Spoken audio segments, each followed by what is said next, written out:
BNC, 100% black and brown host around the clock. Finally, news that speaks to us. Good evening. This is Making the Case. I'm Yorit Tuwalde. We begin tonight in Chicago, where it's been about 24 hours since actor Jussie Smollett walked out of the Cook County Jail. The former Empire star was remanded into custody last week to begin serving his 150-day sentence in December, Smollett was convicted on 5 felony counts of disorderly conduct for lying to police about being the victim of a racist and homophobic attack back in 2019. An appeals court ordered his release yesterday pending his appeal. Back with me now is Jussie's brother, JoJo Smollett, along with Jussie's defense counsel attorney, Nenye Uche. Glad to have you both back on the show. Listen, I spoke with you guys 2 nights ago under very different circumstances. So I just want to start with reaction. JoJo, how did it feel to learn that an appeals court ordered your brother to be released immediately from Cook County Jail? Yeah, it was an amazing moment. It was gratitude. Just an abundance of relief. I was so grateful to God Almighty. I was grateful to the appellate court. I was grateful to Nenye and the legal team for an outstanding, epic work in rendering this decision, bringing a decision. It was very, very difficult. Those first few days were just really heartbreaking, and the insomnia, we were just difficult. It was difficult to try to maintain contact with Jussie while he was in there. And just the process of knowing that I, in my heart, still believe that he's 100% innocent, and add insult to the injury of him being incarcerated. That is not even a felony in most states in America. A crime that if he was just an anonymous person, he definitely wouldn't have gone to prison. And a crime, honestly, that if he was accused of and he was not a celebrity, they would have respected the actions of District Attorney Kim Foxx in Cook County, who initially dispensed of the case, as they do with most low-level 4 felonies in that area, without jail time. And when there's not a strong case, the charges are dropped. But because of Jussie's celebrity status and the mob mentality that was online and in social media, I think there was an effort to reinstate charges, bringing out a special office of a special prosecutor for an individual with a level 4 felony, which once again in most states in America, disorderly conduct's not even a felony. So. Obviously, I feel a lot of relief, a lot of gratitude, and I'm so grateful that he's out right now. Well, JoJo, tell me how Jussie is feeling. Well, Jussie's realistic. He knows that his legal battle is not completely over. He still is facing 30 months of probation. He still has a lot of restitution and fines that he has to pay. And he's also awaiting the outcome of the appeal, ultimately, that Mr. Uche is working on to clear his name and hopefully overturn the verdict. He's aware of what he's still facing, but I know that he's happy to get out and reengage with family and loved ones and friends, and he's grateful to his fans. I know he's grateful to legal counsel for a spectacular job, and we're filled with gratitude right now. Nenye, listen, I'm going to be honest. I thought getting your motion to have Jussie released granted was a long shot, right? Were you fairly certain that the appeals court was going to rule in Jussie's favor, or was this a pleasant surprise to you as well, given the obstacles that Jussie faced, especially because of his celebrity? I do recognize that most of those things are not granted. However, I felt really, really, really confident based on the issues we had. Again, I'll just remind some of your viewers, you cannot charge a person and prosecute them and punish them twice. That's against our double jeopardy clause. And you cannot have a contractual agreement as a sovereign, which is the state of Illinois, and breach it and say you're not in breach because you've changed your agent. The principle is still the same. And so I felt the issues were fairly strong, and I just couldn't see how anyone could look at those issues and ignore them. And so I again, like any other lawyer, I was like, listen, it's hard to get bail bonds from an appellate court, but I was really, really optimistic. And I said to myself, if there's one case where they ought to give one to, it's this case, certainly. And I think you're not giving yourself credit, because Out of most of the shows that I watched, a lot of people were knocking potential appeals, dismissing it, the bail bonds. I mean, you had me on, and we talked about it, and you gave it a fair shot with your commentators and your legal analysts. So I think if you're being fair, looking at the issues as they should be looked at, the constitutional issues, at the very least, they warrant a real intellectual debate. I think the appellate court is ready to have that debate. Well, listen, I brought up Jussie's celebrity. Do you think that it was or it's a double-edged sword in that his celebrity is one of the reasons why, I believe at least, he was vigorously prosecuted, but his celebrity was also why the public knew what was going on with him once he started his jail sentence? That if this was some sort of an unknown person in Jussie's situation, he or she would probably still be in jail in a psych ward, and sadly, possibly we hearing that there was another in custody death, as we do often. So I'd like your thoughts on that. Well, of course, of course. It does call attention to these issues. Now, don't get me wrong. Nobody wants to be the sacrificial lamb. I'm sure if you ask Jussie now, he wouldn't want to go through that experience to call attention to any issue. All right, but it absolutely plays a role. The fact that he's a celebrity, there was an extraordinary attention on him. It actually put his life in safety. Remember, we talked about on your show last time I was here. I was talking about the fact that there was a box checked on his door saying self-harm. Even though the first 4 days that paperwork wasn't on his door. What did that mean? Why was it there? You know, so it's a double-edged sword, like you point out. It does draw attention, though, to the fact that there are many other people that can't afford lawyers that are in jail right now, that are Black men or Black women or minorities in general, that are in there for a class 4 felony, and that's a shame. JoJo, listen, I know that your family were concerned about threats being made by strangers once emergency contact information was made public. Now that Jussie's out, is there anything being done to ensure his safety as well as those around him? Yeah, we have security apparatuses and methods in place.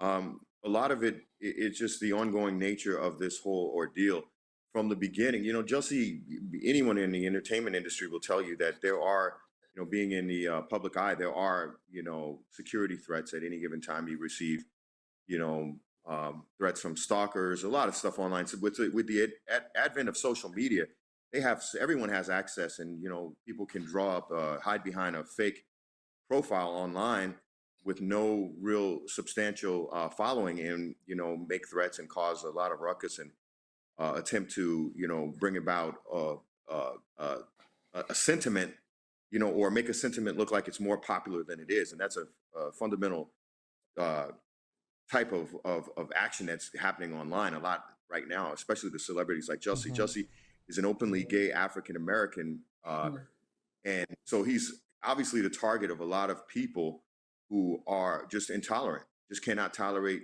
the demographics that they believe he belongs to. They don't like his political stance on certain things. And so they were intent upon seeing him kind of criminalized, regardless of what the crime is. A lot of the people that stand in opposition to him don't know any of the details of this case. They probably barely even know what the real crime is against him, but they just wanted to see him criminalized and incarcerated. And we are very mindful of the visceral, abrasive attitude. You know, I just ask everyone to, you know, step back and try to have a greater amount of humanity, and we could spread a little more compassion and empathy throughout this country, you know, with the things we say and how we interact with each other on social media, and, you know, act more like adults. Again, you know, there's a lot of shaming, and everyone wants to be a comedian and funny and make jokes about people. They don't understand that there's big consequence to that, because there's sociopathic elements in society that really have it out for people and will send really chilling, morbid messages that are just the incarnate of evil. And you know, one of my siblings received one of those messages the other day, and you know, it takes on a life of its own as a relative of his when he's incarcerated and you're getting a message like that. You know, it's different when you're on the outside. You can, you know, take care of your own security measures and everything. But when you're inside of a jail or a prison, it's a whole different nature. And to add the injury to the insult to the injury of us just sitting here knowing that the punishment doesn't even match the crime, and then on top of that, he's completely innocent. This was a he said she said case from the beginning, and it was the whole prosecution's case rested on the shoulders of two witnesses that claim, or two guys that claim, that he concocted this whole scheme with them, and there's no real tangible evidence. It's just you follow their testimony, and then you just will believe their side and then not Jussie's side. It's a he said she said case, nothing more than that. So it wasn't a slam dunk case. It wasn't like the prosecutors had a smoking gun somewhere or some inordinate amount of proof.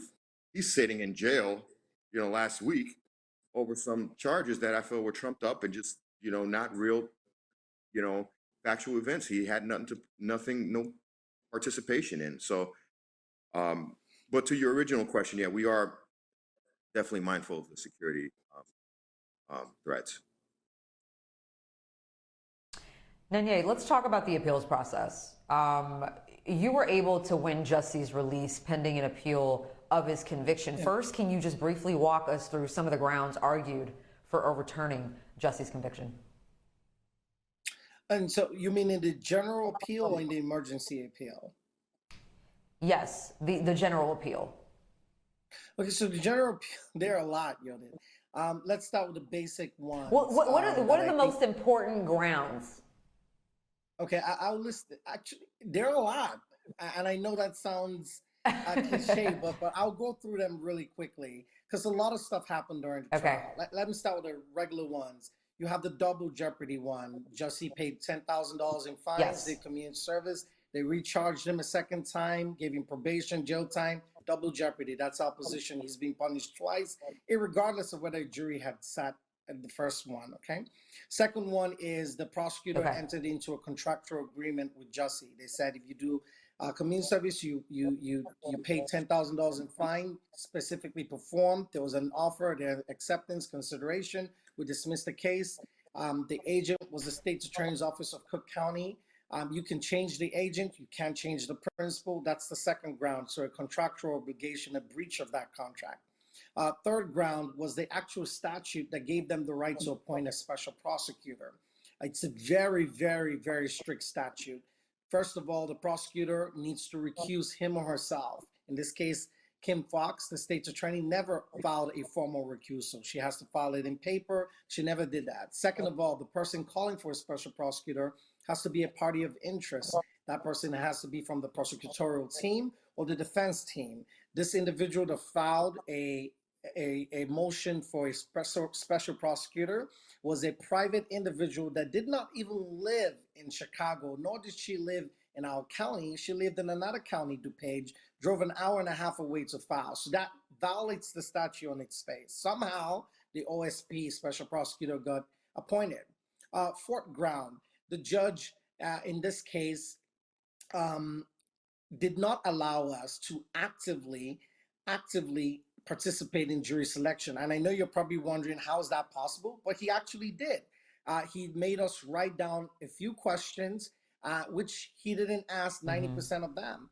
And so we were sitting down there watching him essentially ask the jurors questions, no follow-up questions. So that's how we picked that jury. I've never seen that. I've been doing criminal law for 17 years, half of which I was a prosecutor. Never in my life have I seen that, not to talk of in a high-profile case where actual vetting of jurors are actually needed. There was a violation of Jussie's right to a public trial. There was a violation of jury instructions, accomplished statute. There's a lot of stuff that went on, and we condensed all those things for the appellate courts in our emergency motion. And it's not something that is not granted, but I'm guessing they saw at least from that list of issues, one or two they could pick from and say this case has some serious problems. You know, Nenye, one of those grounds sounds really, really strangely familiar to another case involving another famous black man where there was a reliance to one's own detriment on a promise that a prosecutor then went back on. and it resulted in the overturning of a conviction. I think we all know what that case, who that case, belonged to, and that was Bill Cosby. Listen, could this be indicative of how the appeals process could turn out, the general appeals process could turn out, that there could be another ruling in Jussie's favor by overturning his conviction, given the win that you just had with having him released? I don't want to count my chickens, but we remain very confident, Yodit. I don't see how to get around it. Unlike the Cosby case, Yeah. there were certain people, there was a new prosecutor that came in and said, he was the same agent, different prosecutor, and that was elected and said, I'm not going through that deal. Our case is actually much more extreme. You had a situation where the prosecutor made a deal. Jussie accepted that deal. Not only did Jussie perform that his part of the deal, the prosecutor also performed. So this was not a question of one party trying to back out, right? They both performed. Then you had a judicial officer in the form of a judge ratify the deal and then dismiss the case. So this actually goes beyond a breach of contract. And it's really them trying to dial back the hands of time, trying to resurrect a dead case. And you can't do that because the contract was already formed and executed and performed, and it's done. So I think our case is actually a lot more extraordinary. And I feel really confident that that particular issue might be the issue our appellate courts focus on. But quite frankly, they also have the issue of how the special prosecutor was appointed, which is much more specific Illinois issue. And I don't even see how to get around that part because they didn't follow the mandates of that statute. JoJo, last question for you. During sentencing, there were high-powered civil rights groups like the NAACP, the Rainbow Push Coalition, who wrote letters in support of keeping Jussie out of jail. What has the support been like since his release? And is Jussie optimistic that all of this is going to work out in his favor in the end and that he's going to be okay? Yeah, the support has been monumental, and we can't thank everyone enough for showing their support. There have been a lot of people that voiced their concerns online. This has become something where, I said that this case with Jussie is a watershed of so many different social issues in our society right now. You have the issues of, homophobia and racism. Obviously, we have the issues of, but we also have a lot of issues regarding our criminal justice system. And while there's a lot of people on both sides of the aisle politically that claim to be dedicated to criminal justice reform, we have to acknowledge that there's still a lot more to do. And this situation is a prime example of it. The effort to incarcerate someone for this kind of offense, when we have more nonviolent offenders incarcerated in the United States than in any other country on earth, we have to really examine our conscience and look at what we should be doing differently. And my brother has a lot of reason to be optimistic. He has a great legal team. He has a lot of support, has a loving family, a lot of friends. But at the same time, he's seen a lot in the last 3 years not go his way. So he's got to be cautiously optimistic. We're all cautiously optimistic. We're not naive at all. We know that there is a big effort being put forth or has been put forth against him. The Office of the Special Prosecutor, I watched them say, well, we were restoring public trust. And I don't understand how they think that they restored any public trust, because in Cook County, the district attorney's office that was elected by the people didn't have the opportunity to dispense with a low-level felony the way that they do with most situations like this. And if you were to drive 5 miles in any direction radius away from that courthouse, I can guarantee you no one in Cook County is going to say, yeah, well, we feel better. Public confidence has been restored because Jussie was incarcerated. It's actually the opposite. They're thinking, well, if this can happen to a celebrity, this can happen to someone with the resources that he has, with the legal team he has and everything. And what chance do I have? All right. There's a bigger issue here. And I think a lot of people it's starting to resonate with a lot of people that beyond your personal opinion about guilt or innocence at this point is the issue of mass incarceration, the issue of the criminal justice reform that's necessary. Are we going to harshly sentence people, continue to harshly sentence people as we enter into the second quarter of the 21st century. It's just inhumane and archaic, and we need to do better. Yeah. We need to do better. JoJo Smollett. Oh, Nenye, do you want to add something really quick? I'll just say this. I would say what a lot of people don't like here, and especially in Cook County. We had the first duly elected Black female prosecutor, and there are a lot of people that don't like that. And she made a decision. She made an executive decision in her power as state's attorney, and people were offended that she had the audacity to do what other people had done in the past, deferred prosecution, which is not a big deal. Right. And so I think this case is even bigger than Jussie. This is a challenge to what they consider a threat of Black power in the institutions. And Kim Foxx came about trying to effect certain changes, and some people are not happy about that. So there's a larger war going on, and it's quite unfortunate that politics have sipped their way into our courtrooms, but thankfully we have our appellate court who don't seem interested in the politics as of now, and I don't think they ever will be. Absolutely. Politics should not be played out inside of a courtroom. JoJo Smollett and attorney Nenye Uche, thank you so much for taking the time to come on tonight and keeping us updated on Jussie's case, and please come back very soon. Appreciate both of you. Thank you.